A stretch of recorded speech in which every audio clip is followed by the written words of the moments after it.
Assalamualaikum warahmatullahi wabarakatuh. Selamat pagi Anda semuanya. Salam Historia. Baik, ini merupakan pertemuan pertama kita dalam pembelajaran sejarah Indonesia, sesi pematerian ya. Karena dari kemarin kita masih belum belajar, jadi ini kita akan mulai langsung masuk ke materi kelas 11 di semester 1. Kira-kira kita mau belajar apa ya? Oke, kita langsung aja. Nah, jadi ini materi yang pertama yang akan dipelajari di kelas 11 itu mengenai proses masuk dan perkembangan penjajahan bangsa Barat ke Nusantara. Atau ini identik dengan masa kolonialisme dan imperialisme Barat di Indonesia. Sebelum kita lebih jauh mengetahui proses masuknya itu seperti apa, perkembangan pas masa penjajahan itu seperti apa, ini merupakan hal yang perlu kita ketahui terlebih dahulu. Jadi tadi ya, karena ini berkaitan dengan kolonialisme dan imperialisme, kita harus lebih dulu tahu nih pengertiannya apa gitu. Kolonialisme ini berasal dari bahasa Latin. Kata dasarnya itu koloni, yang berarti pemukiman. Sedangkan secara harfiah, kolonialisme ini diartikan sebagai upaya yang dilakukan negara-negara penguasa yang bertujuan untuk menguasai suatu wilayah dan sumber daya dari negara yang akan dijajahnya.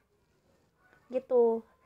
Jadi di sini proses kolonialisme berfokus pada upaya suatu negara untuk menguasai sumber daya yang dimiliki negara lain.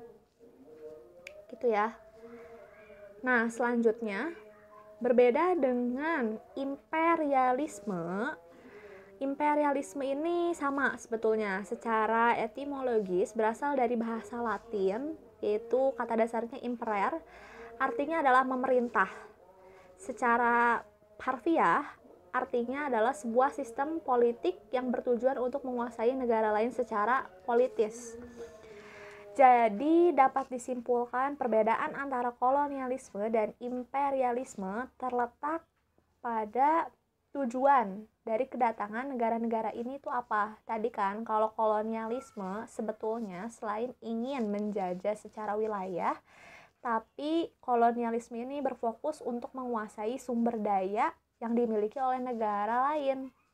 Sedangkan imperialisme lebih mengarah pada penguasaan secara bentuk politik. Jadi imperialisme ini lebih menekankan untuk menguasai negara lain dan mendirikan pemerintahan di negara tersebut. Karena tadi kan secara politis tujuannya. Gitu ya, jadi perbedaannya antara kolonialisme dan imperialisme itu tadi. Walaupun seperti yang kita tahu bahwa keduanya ini sama-sama bentuk penjajahan dan sama-sama merugikan bangsa lain. Oke, selanjutnya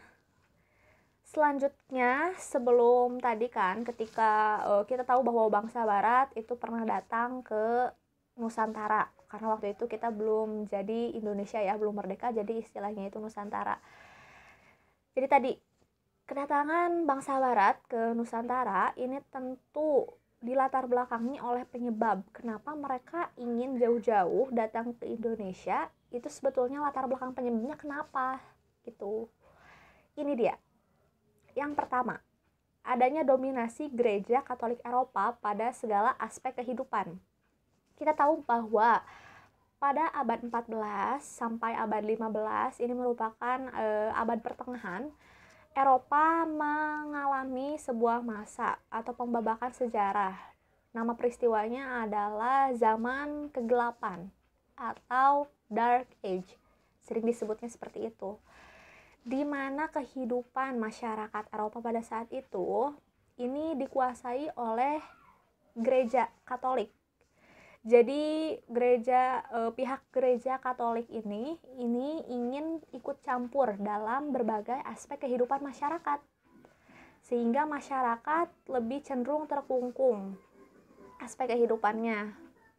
Oke, ada yang lewat? Nah, gitu. Nah, karena adanya sistem dogmatis yang sangat kuat dari gereja Katolik Eropa, ini juga membuat masyarakat Eropa pada saat itu memiliki nilai-nilai rohani yang tinggi. Ini menjadi salah satu penyebab mereka ini muncul dorongan untuk ingin turut serta menyebarkan agama Katolik ke berbagai penjuru dunia.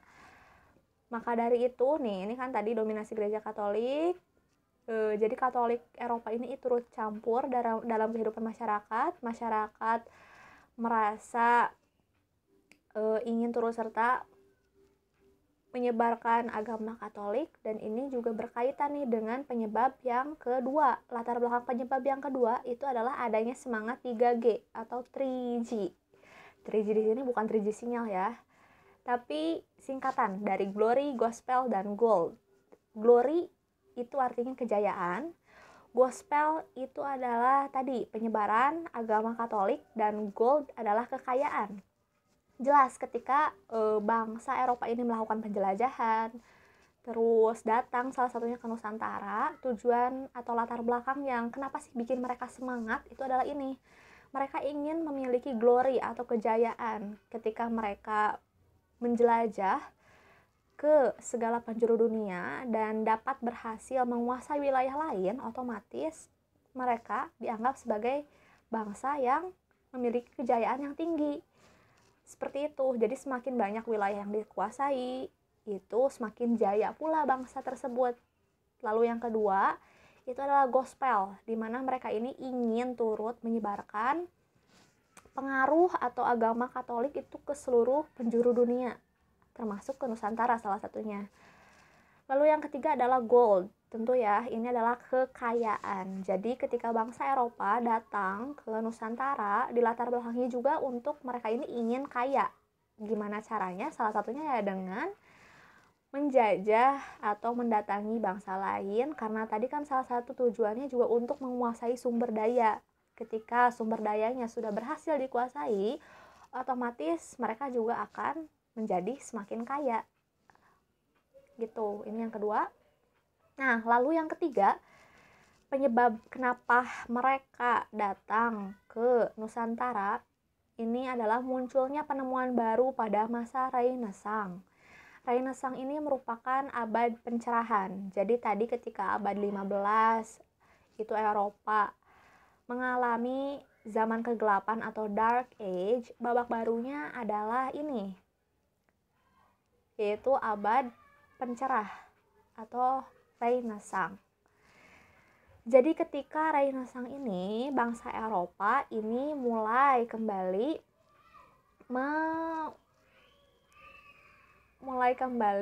mengkaji berbagai ilmu pengetahuan.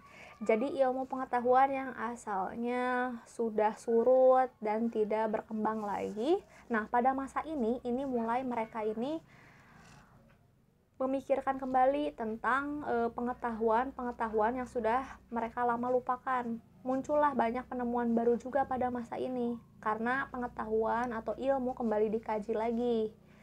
Gitu, karena adanya penemuan-penemuan baru ini juga menyebabkan bangsa Eropa mulai semangat untuk mencari tahu lebih banyak tentang segala penjuru dunia. Makanya mereka menjelajah, salah satunya datang ke Nusantara.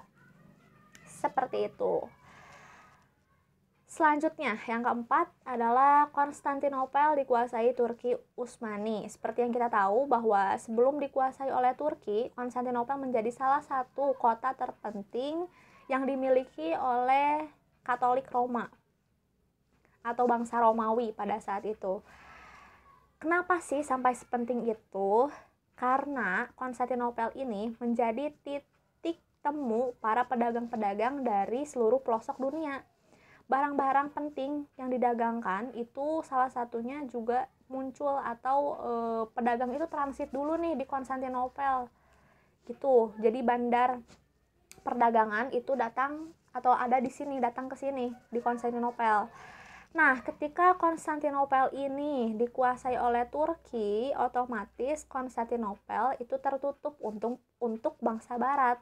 Jadi Turki Utsmani atau pada saat itu dinasti Ottoman itu melarang para bangsa barat untuk datang ke Konstantinopel. Karena hal tersebut, akhirnya bangsa barat mulai kebingungan.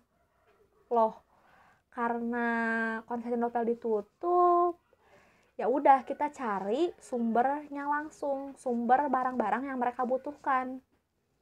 Gitu, karena tadi kan sebelum ditutup mereka dapat barang-barang itu dari Konstantinopel. Tapi ketika sudah ditutup mereka bingung dan akhirnya memutuskan untuk ya udah kita cari sumbernya langsung.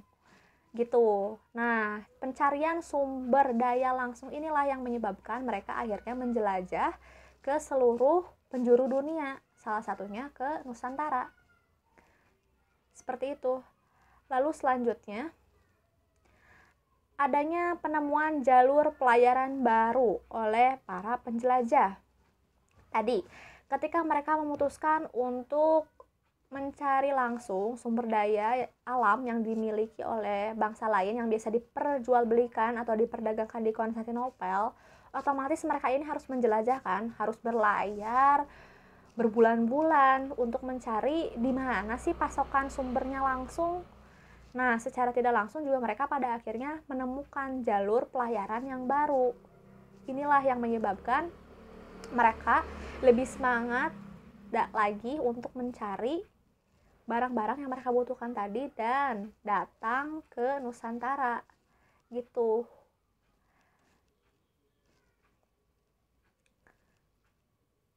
Nah, adapun kedatangan bangsa barat ke Nusantara, kenapa Nusantara itu menjadi salah satu tujuan kedatangannya? Ya, karena seperti yang kita tahu, selain alamnya yang indah, sumber daya alam, bahan pasokan yang dibutuhkan oleh bangsa barat, seperti rempah-rempah, teh, kopi, itu surganya atau penghasilnya ada semua di sini. Betapa memang rempah-rempah ini dibutuhkan dan sangat penting bagi kehidupan bangsa Eropa. Karena secara geografis Eropa juga memiliki 4 musim, yaitu musim dingin, musim panas, semi, dan gugur. Pada musim dingin ini mereka membutuhkan bahan pengawetan makanan, dan salah satu bahannya gimana cara mengawetkannya ya dengan rempah-rempah. Oleh karena itu ketika tadi ya Konstantinopel itu ditutup, mereka tidak mendapatkan pasokan rempah-rempah yang akhirnya mereka harus berjuang untuk cari sendiri di mana sih pusat penghasil rempah-rempah, yang mereka pada akhirnya berlayar, menjelajah, dan salah satu negara yang didatangi itu adalah Nusantara. Walaupun pada awalnya mereka ini tidak berniat untuk ke Indonesia tapi ke India.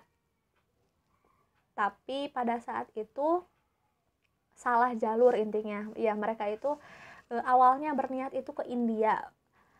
Tapi ketika masuk ke wilayah Samudra Hindia, mereka itu mengira bahwa Indonesia adalah India yang mereka tuju, padahal ternyata bukan.